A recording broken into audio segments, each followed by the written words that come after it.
Welcome to the Leadership is Female podcast. Christine Lawrence, who is the Senior Director of Media, Insights, and Analytics for WWE. And we are excited for a lot of reasons to have you. We have never interviewed someone from WWE. And anytime I get to talk about data and analytics and how it drives decision-making in the sports and entertainment industry, sign me up. So lots of reason to be excited for you to be here. Can you tell us who you are and what you do?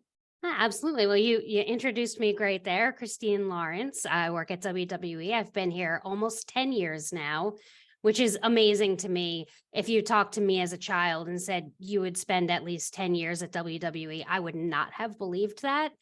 But really happy to be here.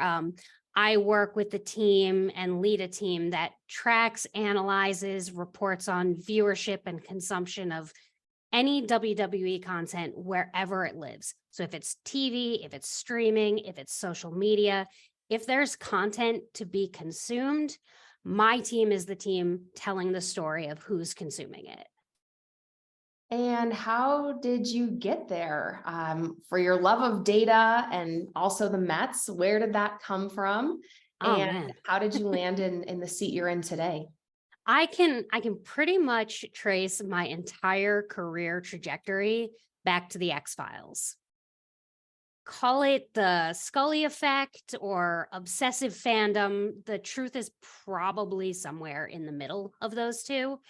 But if it wasn't for the X-Files, I wouldn't have started tracking the ratings when they were published in the newspaper. I wouldn't have even thought there was a job where I could get paid to talk about how TV was performing and what was impacting it.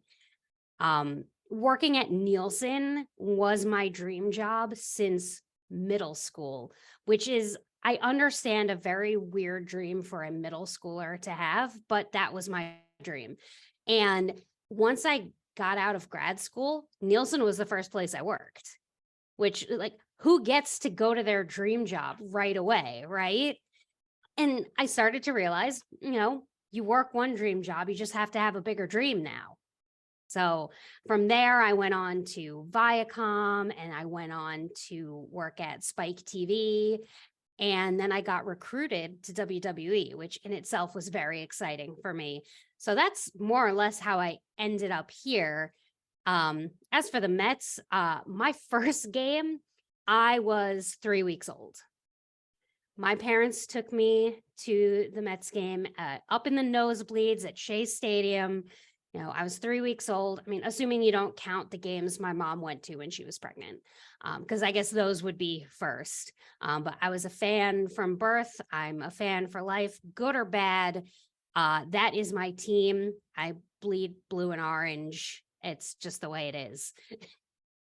I love that. My second son, his first game at 5 weeks old, so you've got him beat, was the Houston Astros. We were living in Houston at the time. So we'll see how that plays out in the long run, but I'm sure you had a lot more tickets scanned at the Mets by the time you were 5 than my son does at the Astros today. We used to go pretty regularly to Shea Stadium when I was growing up.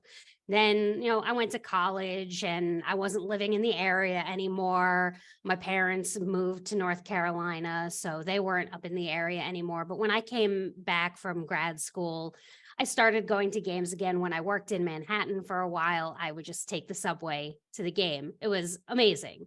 Now I live in the suburbs. I don't work in Manhattan anymore, so getting there is a bit more of a trip, but I'm a season ticket holder now. So I get there whenever I can.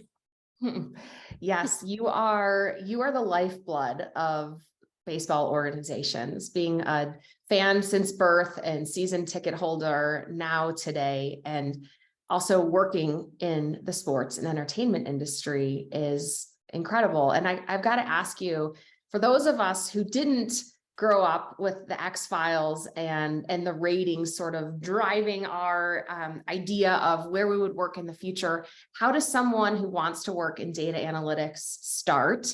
And what does it take to be successful in that sector of the industry? I think there are a lot of different paths into data and analytics. For some people, it's through education. You get a degree or a certificate in math or data science. For other people, it might not be a degree, but it might just be curiosity playing with data that you find, like how I was tracking data that was in the newspaper. Now the internet's around, there's a lot more data available.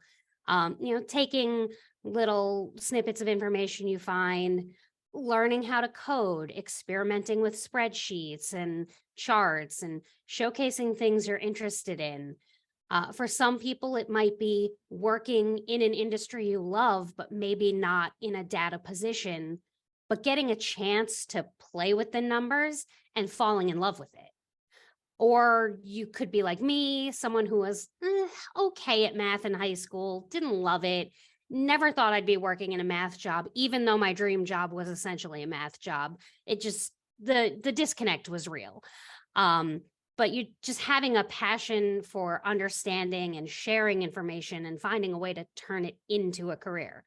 There's no one way. There's no right way. There's no wrong way.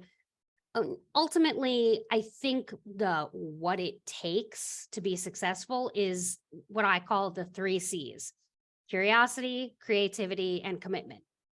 If you've got those 3 things, you can really do just about anything, especially analytics. I love the 3 C's. And you also mentioned passion in your explanation, which I think is sort of that cherry on top for the magic ingredients to really pursuing a career that you love. And as Senior Director of Media Insights and Analytics for WWE, you've emerged as a leader for this global organization. How did you do it in terms of emerging as that leader? How did you rise through the ranks and motivate leadership to lean on data to drive decision-making? I mean, I had to convince people to trust that I knew what I was doing, right? A lot of folks, especially who have been in the industry for a long time, they go from the gut. They make decisions based on what they believe is the best choice, not necessarily data driven, not even necessarily data centric. Just, this is what I know will work. I'm going to do it.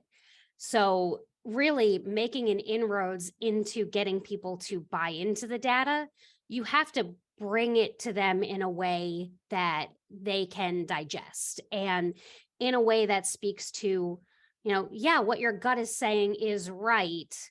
Here's why.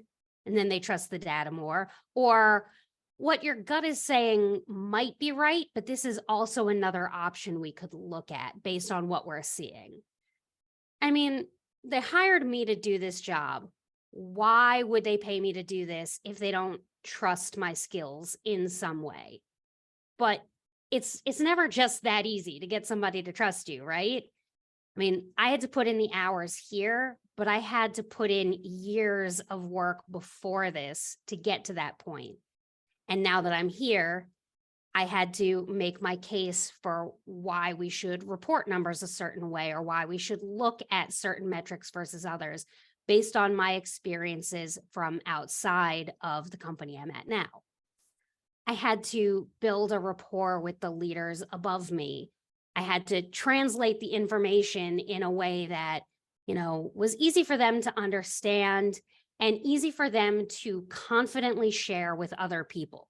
Because it's one thing to understand the numbers, it's another thing to then take those numbers and have the confidence to tell that same story and believe what you're saying and not feel like you're going to trip over some jargon. Unfortunately, sometimes it means telling the truth about the numbers, even when it's the last thing someone wants to hear. Not being afraid to be the bearer of bad news is a real skill in this field, because let's be real, that's absolutely terrifying, but sometimes it's what you have to do. And early on when I was here, I felt like every day part of my responsibility was to reprove why they hired me, why I was here, and what I could do. But over time, building those relationships, proving it day in and day out, I proved that I could be more than just an individual contributor who was doing, just these reports, just answering your questions, to actually proving I have the skills to build a team who could be just as effective and trusted as I am with that information. But it all starts with building that trust. Yeah, and I have some stats here for the audience. 1 billion households across 180 countries and 30 languages.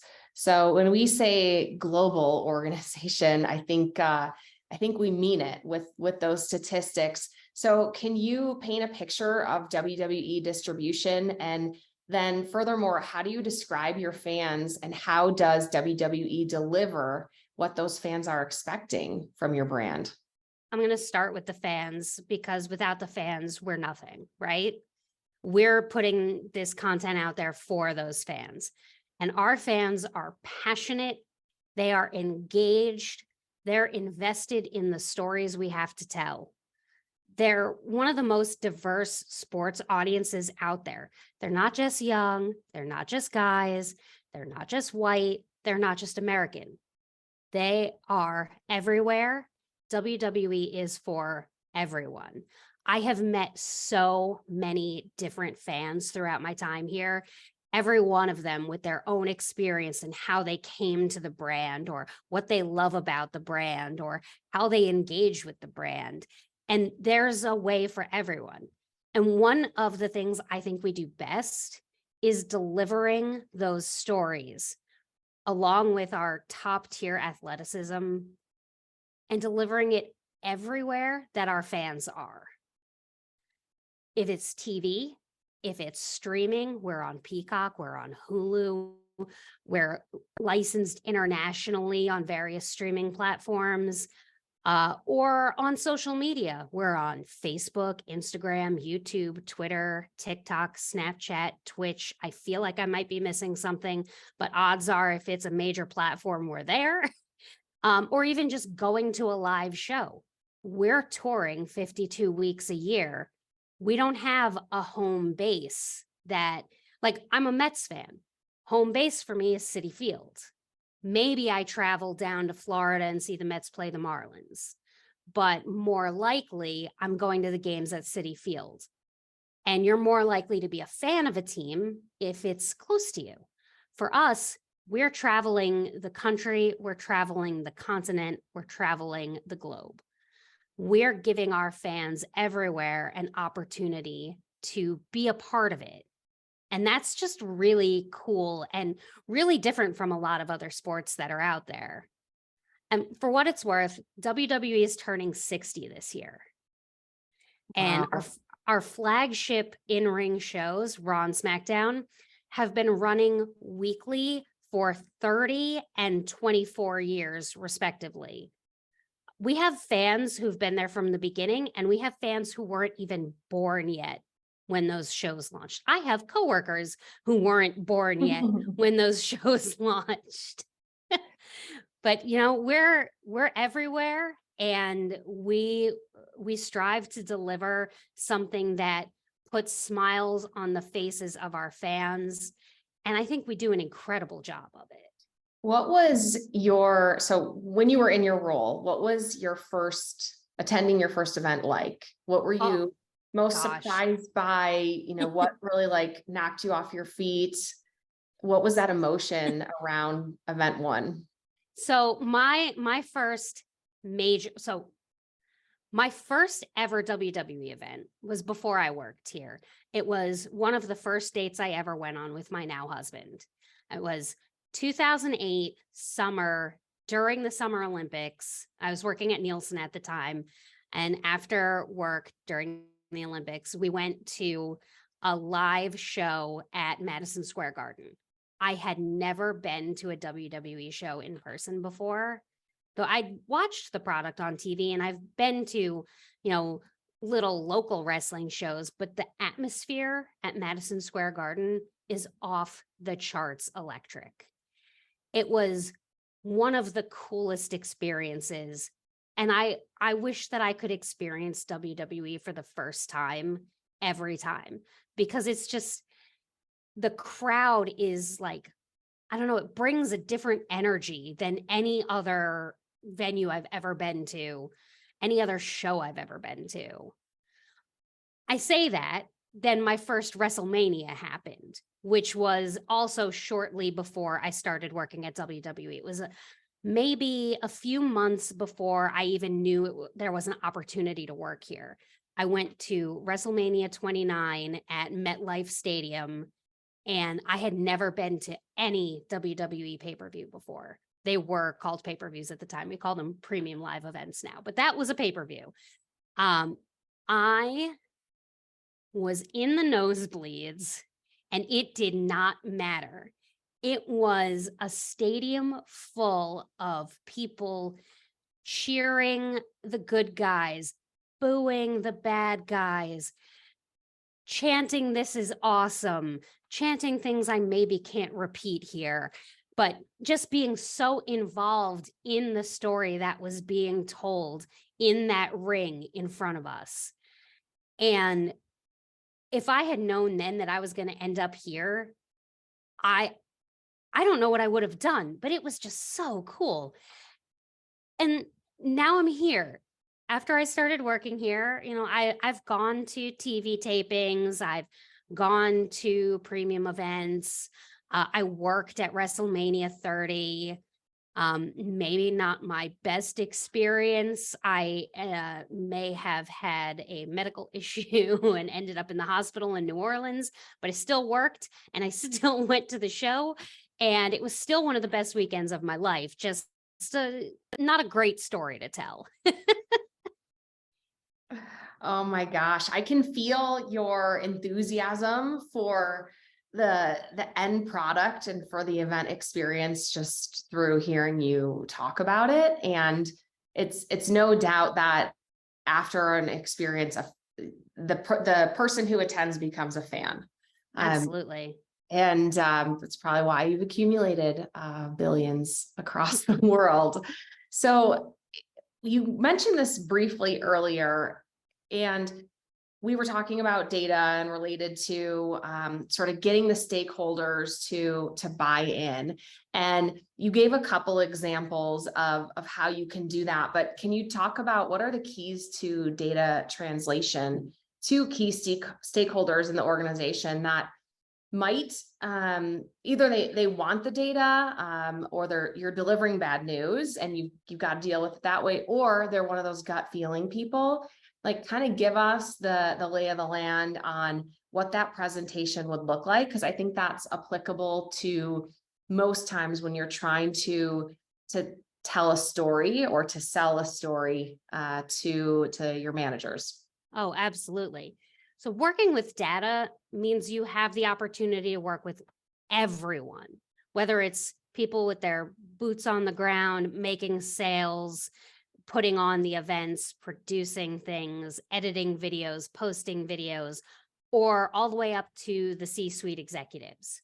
Everybody is being touched by data in some way, which means I, as a data person, have the opportunity to work with all of these people. But not everyone has the same background or experience or understanding. So it's my job and my team's job, or anyone in this role, to make sure that anybody who's using the data understands the data. Otherwise, it's useless to them. So it's all about meeting people where they're at.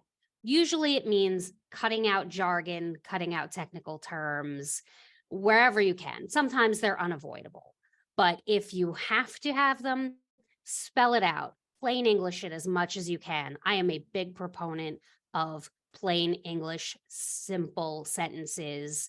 I don't need multi-syllable words to explain a concept. Please explain it to me like I'm 5 kind of thing, because it's the best way to start processing it and then dig deeper. Sometimes I'll put a visual together to explain how the data was calculated, where I'll make a visual map. Here's what was collected. Here's what we're combining. Here's how this breaks down. And I'll walk through it step by step with someone to make sure they understand it. Maybe I will, put a visual together that explains how a metric is even defined. I have a slide that I use in my 101 presentation that I give to interns that is just, here's 15 houses and here's how we calculate a rating in a world where there's only 15 homes, but actually mapping out with pictures. Here's who was watching, here's who wasn't, here's what that translates to into numbers. Simplifying it and breaking it down is a great step to start with. That's not always the best way to do it for everyone. Someone in the C-suite doesn't necessarily have that kind of time. So for them, it's really making sure I understand what their question actually is or what they're trying to do with the data, and telling the story of the numbers in a way that relates to what they're trying to do. And I can clearly say, this is the question that you're asking. Here is the answer to that.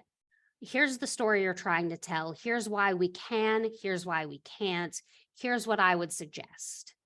But making sure you're serving their need, even if you can't give them the answer they want. Mm-hmm.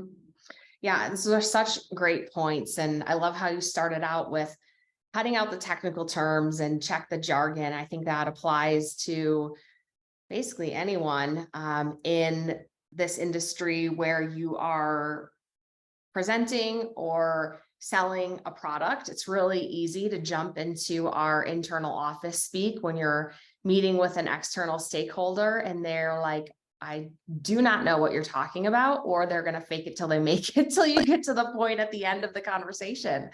And we use so many acronyms that when I started working here, I had to make a list of what those acronyms were. Some of them were people's names. Some of them were departments. Some of them were reports.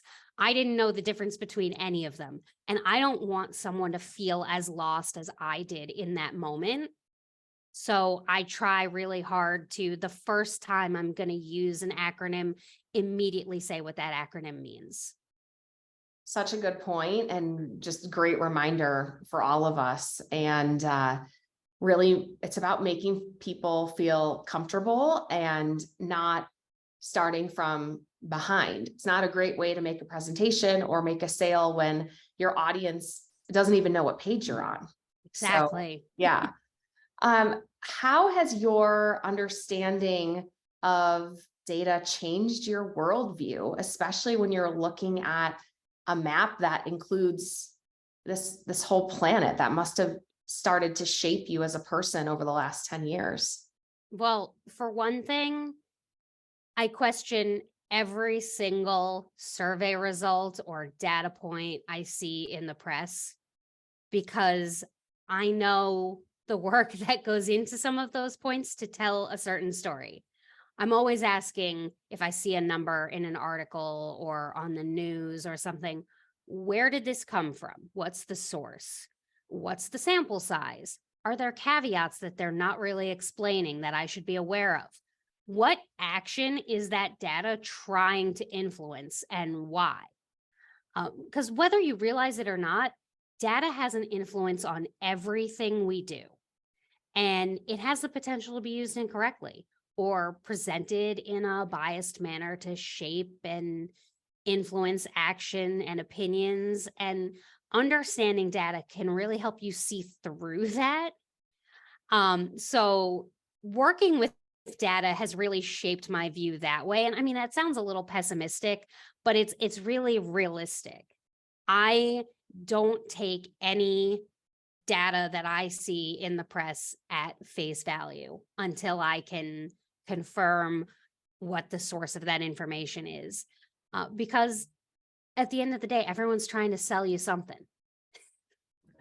I love that question you asked. What action is that data trying to influence and why? And I just, my brain started spinning. Like I can't even form the words for the next sentence because I went to another planet to start to think about like what I've been presented, who presented it to me, why they presented it to me, and what they wanted me to do once they told me those percentages, those numbers, that story. It's so interesting. Yeah, I mean, we use it in sales. We use it to try to make changes in our own product. And not every action is a negative action that you're trying to influence. But at the end of the day, that data exists for a reason, and it's to influence something. So when you get a set of data and you are like, let's say you came up with a program or a marketing concept or a new show, how do you compare the idea to the data set and say, we did good or we did bad? Are you setting those benchmarks ahead of time? Do those benchmarks or those KPIs change sometimes after that data is received based on what you got? Like, when is it time to celebrate that you did a good job? Or are you always on this, like, okay, we could pivot here, we could move here, we could change this, we could change that? I would say it's very much we'll celebrate for about 20 minutes and then it's on to how do we do it better. That's just how it's been for as long as I've been here, because there's always something we could improve. There's always something we did okay and we could do better, or something we did great, but we could do phenomenal. There's no, that was good enough. We don't do good enough. We always want to put the best thing out there. So we have a set of KPIs that obviously we're going to look at. And because we license out a lot of our content, our partners will have KPIs that they're hoping we hit. And so we can't change what they want to see, but we can help explain why we did or did not get to where a partner wanted it to be. Do I get asked in any job that I've worked, not just here, do I get asked, can we say XYZ? And I have to answer, no, we can't. Yes, that happens. But, I can't say XYZ, but I can say ABC, and that's close to that. And it's more realistic and it's still very positive, but it's a battle sometimes. What do you think motivates you and the team to always go after better, right? You said if you do great, you want to do excellent. If you do well, you're going to improve and do better. Like, what do you think is that motivation at WWE that inspires your team and your staff to always go after more? I mean, that's been the culture here for as long as before I was here. That's the culture I came into. And honestly, it matches my feelings from outside of here. I could do okay, but I could always do better. I always want to learn more. I always want to improve. Every day, I want to be a better person than I was the day before. And how can I do that? So for me, it's my personal feeling that just goes along very well with the corporate culture here. Can you identify where that came from? I have no idea. I'd like to say my parents were a really strong influence on me. They always wanted me to do well. They really believed in me. They pushed me to do better than I thought I could do. They also gave me the space when I was doing what I needed to do, and I was in a place where I did not need to be doing more than that. So I really appreciate that. But they always pushed me to strive and do better. But the actual live every day as be better than I was the day before, that's a pretty new development for me. Considering I'm about to turn 40, and that was not my entire life. But last 10, 15 years or so, that's how I've really seen things. Yeah, and how incredible for you to be in an environment that supports that mentality, that is supports and encourages. Yes, yes, I love that. Well, there had to be a little bit of a stumbling block once or twice in your career. Is there a hurdle that you've had to overcome? And how did you get over that hurdle and what did you learn? Transitioning from being an individual contributor to being a team leader and a people manager. That was a huge hurdle for me. A lot of folks do not believe me, but I am a massive introvert, especially outside of work. You would not believe it from this conversation, but I am a massive introvert outside of work. And I honestly used to be a lot more introverted at work too. I love being head down, working on a project, exploring, solving problems, whatever. Sometimes, and my team would even say this, I lose track of time because I'm so absorbed in what I'm working on. I look up and it's 8 o'clock. Everybody's gone. Why am I still here? Um, and that's just kind of the way I've worked for a really long time. But about a year and a half, 2 years ago, my former boss, who I absolutely loved working with, took an opportunity to move on to another company.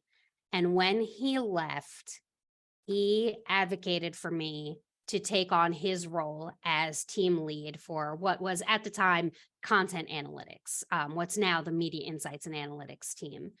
And that was terrifying for me because I had to learn how to delegate, which was not something I was really doing before that.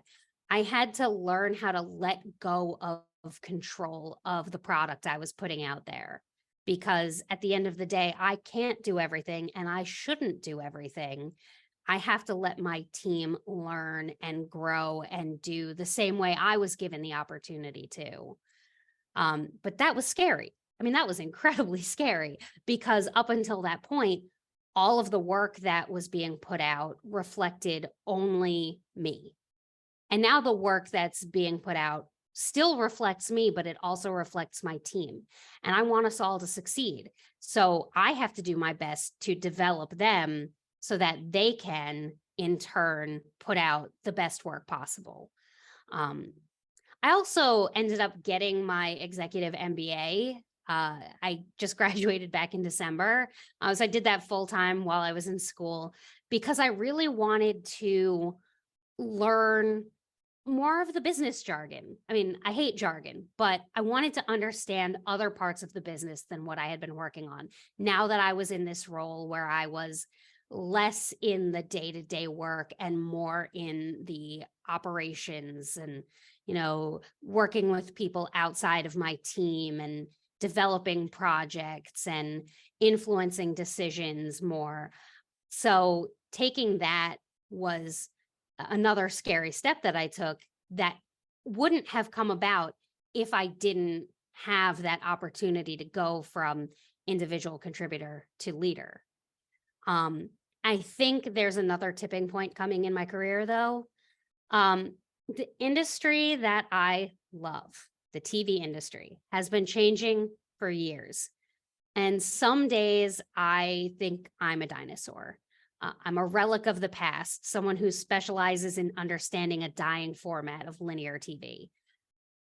I have to grow and adapt, or I will go extinct.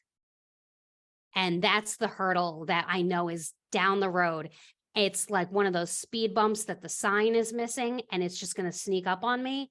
But I'm doing my best to make sure that I'm learning every day new platforms that are out there, new ways to look at the data, new tools that I can analyze data with, practicing my skills, and just making sure that I'm ready to evolve when the opportunity comes. So I have to acknowledge you for two things here. The first, going from an individual contributor to a team leader is so hard. And the way that you described your journey and really your vision for yourself as a leader, and then also your team. And when you said that your teammates need the opportunity to learn and grow the same way you did, by acknowledging that, I know that you're a great leader of your team, because people often get promoted to leadership positions and nothing changes for them internally. They keep doing their thing, they keep collecting the accolades, and they think their team will figure it out. And you have made that transition to support your teammates while still charge ahead with your work, but your work is shared with a larger body of people. Oh, absolutely. I my goal is to be the boss I always wanted to have. I want to be the boss that supports my team the way I always wanted to be supported. Because let's face it, the people who work for me today could very well end up being my boss down the road.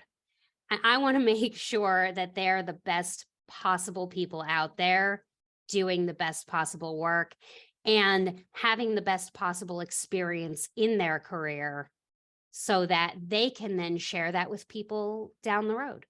Mhm. Well, you are certainly showing them also how to learn and grow and adapt and up level and upskill with your curiosity and passion for learning, and setting that example for them that, hey, you made it to the leadership position, you made it to be their boss, but that didn't mean that you're growing as a person and as a contributor stopped. And I think that's the boss that we want, one that shows you what is still out there to learn that you can bring more to the office and to the position. So that's phenomenal. And I know that you've said before that you're on a mission to lead by using data to change perceptions and solve challenges. So can you give us an example? Yeah, I have two big personal focuses right now. One is accessibility inclusiveness. I've been taking this certificate program offered to members of Pro Sports Assembly, incredible member-led organization for people who work in sports. And that's really helping develop my skills in that area. Donna Mack, the disability diplomat, is teaching it, and she is an incredible person, and I love learning from her. I love learning in general, but I absolutely love learning from her. One of the things that came up recently, did you know, according to the CDC, about 1 in 4 adults in the US have some type of disability? That includes people with disabilities that aren't immediately visible, which is something I never really thought about. But odds are every single day you're interacting with someone who's listening to this podcast is interacting with folks who have a disability they aren't even aware of. And then the other area I'm really passionate about is mental health. And I am not ashamed to admit that I'm part of the more than 1 in 5 American adults who is receiving mental health treatment. I will talk about it all the time. I'm very open about it with my colleagues, with my team. I encourage therapy if you need it. Work can be stressful. Life can be stressful. The last few years living through a pandemic, that's probably one of the most stressful things a lot of us will have ever gone through. And just like taking care of your physical health, taking care of your mental health is just as important, and it's not something to be ashamed of. So what I really want to do with those two focuses is after I complete my program and I'm doing some, I'm not going to call it research, but I'm doing a lot of reading. I'm looking up statistics. I'm reading about different aspects of mental health and accessibility and things like that. And what I really want to do is use everything I've learned and put together a compelling and accessible story around mental health and accessibility in the workplace. Whether it's something for my colleagues that I do as like a lunch and learn, or if I end up writing an article and publishing it online somewhere. If I can change the perception for even one person through doing something like that, it will absolutely be worth it. Oh, I love it. And of course, you are pursuing this next goal through education first.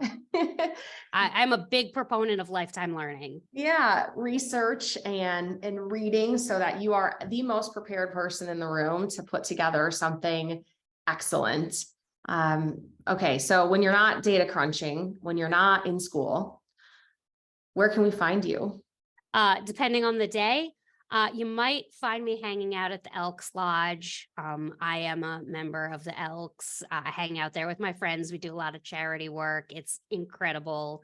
You might catch me at a Broadway show if I take the time to get into Manhattan. I am obsessed with Broadway. I have seen so many shows. I have like 10 on my list that I'd like to go see right now. I might be working on fundraising for National MS Society. I've been doing that for over 25 years. It's just another place in my life that I've devoted time to, even though it's not something that affects me personally. It affects a number of my friends who I've met through that. So being able to give back in any way is just something I love being able to do. Um, the rest of the time, I'm probably just, laying in bed watching movies, going in the movie theater, watching movies. Love the drive-in, especially in the summer. Um, if it's between April and September, or hopefully October, you'll most likely find me at Citi Field catching a Mets game. Yes. I was waiting for that one. What's the You know, best food at Citi Field? Oh man, every year they get new food there, and I up until this year I would have said the pizza cupcakes. I'm obsessed with the pizza cupcakes, Yum. but I don't think they're there this year. So I'm still trying to discover what the new best is. We'll have to write in and tell them should never have gotten rid of the pizza cupcakes. Oh, you can order them online. I just get them frozen delivered to my apartment. What could be better in New York than a pizza cupcake? I don't know. They're absolutely incredible. They were on Shark Tank and they are absolutely incredible. Oh, okay. Well, if they order or mail order delivery, maybe they can freeze them and fly them to the West Coast. I'd be game. I miss the good pizza out here from Chicago, and my husband's from New York. So we're starved for the good stuff. And it's the things you miss when you move out of those areas. But there's benefits to being other places too, the things that we don't have here. True. Very true. Very true. Okay. Final 4 questions. What is your best piece of advice for women today to level up tomorrow? My best piece of advice is really for anyone, especially women, but really for anyone. Be authentically yourself. The more of us out there who are being authentically ourselves in the workplace, the more accepted it's going to become to be who we are. Sometimes, compartmentalizing is necessary. You have to separate work and life, of course, but whenever possible, bringing your whole self everywhere, being your full authentic self in everything you do is honestly much less exhausting. Couldn't agree more. Okay, where are you traveling to next? Oh, I am so excited about this. I am heading out on a transatlantic cruise. What? I have been planning this for 3 years. It's my big 40th birthday celebration. My husband and I are going. We're leaving out of New York. It stops in Bermuda, which is where our honeymoon was. So I'm very excited to go back there. And then 4 days at sea, which I'm very nervous about. That's a long time with no land. And then we hit the Azores, Portugal, 4 days in Spain. We'll be in Barcelona on my actual birthday. France, 2 days in Italy.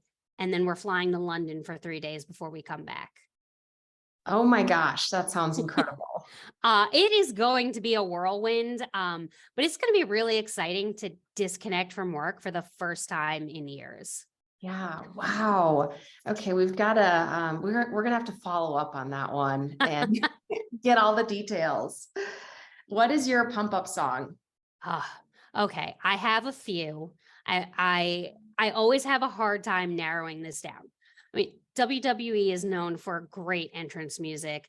MLB is known for great walk-up music. I actually have my own WWE style theme song that a former coworker of mine made for me. But outside of that, most days I am blasting Britney Spears' Work Bitch to get myself pumped up for the day. More often than not, though, I'm going to be jamming out to Muse. I just saw them for the 6th or 7th time at MSG a few weeks ago. And right now, I think Won't Stand Down from their most recent album is just playing on repeat in my car. And finally, what is your favorite quote? I'm going to take it back to the X-Files for this one. Just, full circle here. Yes, love it. Dana Scully quote from season 1. The truth is out there, but so are lies. If that quote didn't impact 10-year-old Christine's worldview, oh my God. It still impacts me today, obviously. And I feel like it's even more relevant now than when I was a kid. And thankfully, I've developed the skills to analyze data and find the truth. Well, it has been an absolute pleasure interviewing you. You're a phenomenal storyteller and have such great advice for our listeners who are on this journey to find passionate and inspiring work and lead in the sports and entertainment industry. So thank you so much, Christine. You are an absolute rock star. Well, thank you so much for having me, Emily. This was fantastic.